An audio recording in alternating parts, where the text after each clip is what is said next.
Have you ever felt it? That frustrating paradox, where the harder you try, the more ardently you pursue, the faster she seems to slip away, her interest waning like a distant star. You see him, don't you?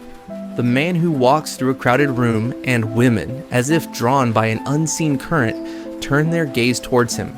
He doesn't chase, he doesn't plead, he simply is. And then there's the other, perhaps a reflection you've known too well, so struggling, chasing, pouring his efforts into a void only to find himself perpetually on the outside looking in. What separates these two worlds? Is it mere aesthetics, the cold calculus of wealth? Or is there a deeper, more seismic force at play, a truth about human nature and attraction that has remained veiled just beyond your grasp? What if the very act of pursuit, the script you've been handed, is the architect of your own romantic desolation? The truth, as Niccolò Machiavelli observed centuries ago, is that men are driven by two principal impulses, either by love or by fear. And in the realm of attraction, most tread a path paved by a subtle fear, the fear of not being enough, the fear of loneliness, the fear of rejection. This fear, masquerading as desire, compels the chase. You've been conditioned, perhaps by societal narratives, by flawed romantic ideals, to believe that relentless pursuit, so theirs is the hallmark of a devoted heart. So you text constantly, you shower compliments like desperate pleas, you bend over backwards, all in an attempt to win her over. But this overeagerness, this palpable need, doesn't whisper of love. It screams of a perceived deficit. It sends a clear, albeit subconscious, message. I am not high value enough on my own, so I must chase you. I must earn your fleeting attention. This pursuit, born from a place of perceived lack rather than sovereign strength, begins to unravel the very fabric of attraction. Thinkers like Schopenhauer might argue this is the tragic comedy of the will, an insatiable striving that often leads to suffering.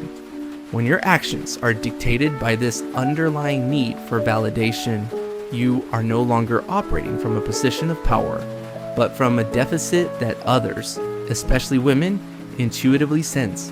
The consequences of this dynamic are as predictable as they are painful. When you relentlessly chase, you inadvertently place her on a pedestal, elevating her to the status of a prize to be won, while simultaneously relegating yourself to a subordinate position. This imbalance, as the video chillingly illustrates with the toppling chessboard, flips a crucial psychological switch. Humans at a primal level value what they have to earn, what presents a degree of challenge, what isn't handed out freely. When your time, your attention, your affection are offered like an always open store, they lose their perceived scarcity and thus their value. The mystery, the anticipation that fuels the intoxicating dance of early attraction evaporates. She has you figured out, and the thrill of discovery is extinguished. This isn't a conscious calculation on her part, it's a deep-seated, often unconscious response to the signals you're emitting. Your constant availability, your overeagerness, your inability to weather the slightest uncertainty without a barrage of needy communications. These are not the hallmarks of a man secure in his own worth, but of one whose emotional state is precariously tethered to her every whim. This is the unseen trap. The more you strive to prove your worth through pursuit, the more you devalue yourself in her eyes. But what if there was a rebellion against this self-defeating script? What if the path to genuine, effortless attraction wasn't paved with more effort, but with a radical reordering of your inner world? This isn't about adopting cheesy pickup lines or engaging in manipulative mind games. This is about transforming your mindset, about embodying a set of principles that naturally draw women in, not through force, but through the sheer magnetism of your being. The first act of this rebellion, the first Machiavellian rule: stop chasing, let her chase you. This isn't an invitation to passive indifference, but a call to become the prize. Imagine two men. One calls and texts constantly, compliments endlessly, always free at a moment's notice. The other is friendly, attentive when they're together, but otherwise focused on his own life, his own pursuits. Which man, do you intuit, will intrigue her more? Almost always, it's the second. His focus isn't solely on her. He has a life, a purpose, that makes his attention a valued commodity. Match her level of investment. If she takes hours to reply, you do the same. Not out of pettiness, but to signal that your time too is valuable, that your world doesn't stop turning when she's not in it. Secondly, keep an air of mystery. In an age of oversharing where lives are broadcast with unfiltered immediacy, mystery has become a potent aphrodisiac. Don't lay all your cards on the table on the first date. Resist the urge to narrate your entire life story, your every feeling, your every plan. Let things unfold naturally. Share intriguing highlights, a passion project, a hobby you love, but leave some stories for another time. When she doesn't know everything about you, her mind will naturally try to fill in the blanks, and often she'll fill them with intrigue and a heightened sense of attraction.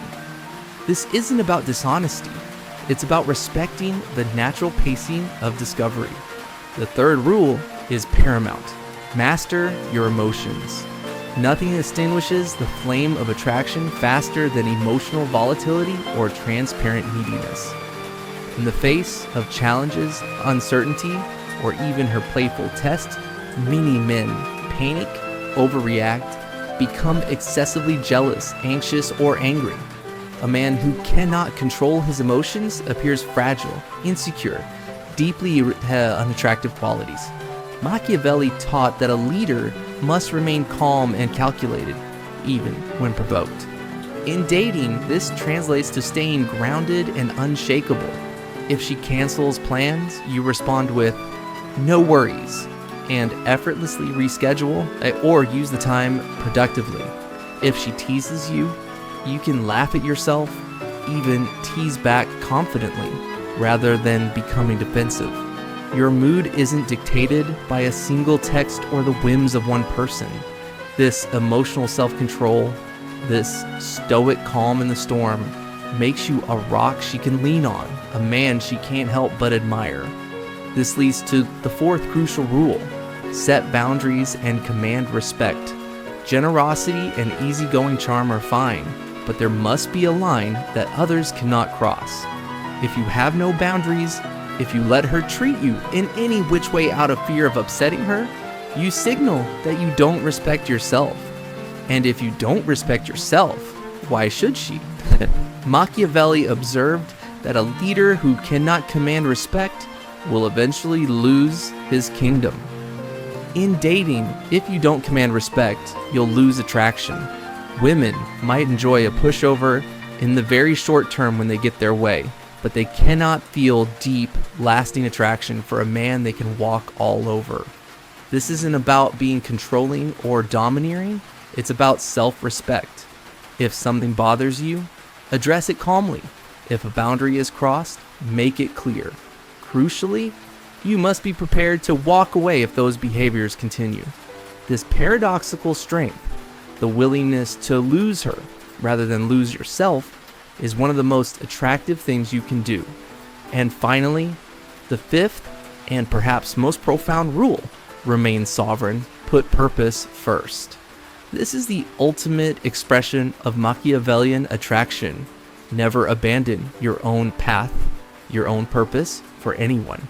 A sovereign man is like a king. He answers to himself and his mission, not to fleeting whims or outside pressure. In dating, this means your life doesn't revolve around winning a woman's approval. You have your own North Star, your goals, principles, and passions, and you keep following it regardless of who comes into your romantic life. When she sees that you have a life you're proud of, responsibilities you honor, she will respect you more. She'll also value the time you do give her, because she knows it's genuinely carved out, not just empty hours you're desperate to fill. Ultimately, all these rules boil down to one singular transformative truth: valuing yourself. When you stop chasing, it's because you know your worth. When you cultivate mystery, it's because you don't need to beg for approval. When you stay composed and set boundaries, it's because you respect yourself. When you pursue your purpose, it's because you have a life you're proud of. When you truly value yourself, women naturally value you too. You move through the world with the quiet confidence of a man who knows who he is and where he's going, and there is nothing more irresistibly attractive than that. Attraction, then, isn't something you force. It's something you invite, simply by the power of who you have chosen to become. Be that man for yourself first, and the rest, as Machiavelli might agree, will inevitably follow.